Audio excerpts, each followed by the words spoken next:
look at that magnificent shape of the Sally B, the B-17. Just under 13,000 of these manufactured.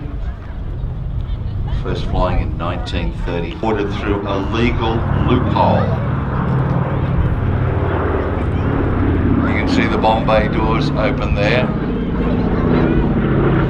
4 1200 horsepower Wright Cyclone engines. Very simple designation for these engines that the Americans have. This is an R1820, R for radial, 1820 for the number of cubic inch capacity. This is a B-7 nose guns, the chin turret, the tail turret, and up to 4,500 pounds of bombs.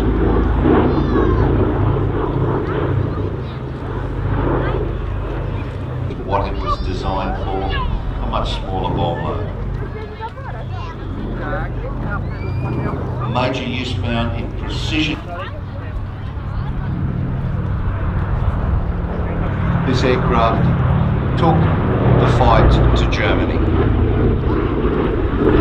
17th of August 42 was the first United States Army Air Force mission over Europe when 12 B-17Es of the 97th Bomb Group, led by Major Paul Tibbets with General Ira Eaker as observer, attacked the marshalling yards at Rouen.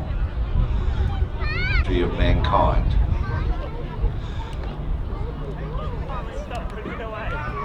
Many versions of this aircraft. Prolific numbers. The bomb bay doors open there, as you can see. You can actually walk between the rear and the front fuselage by coming over a catwalk in the middle of that bomb bay. And for anyone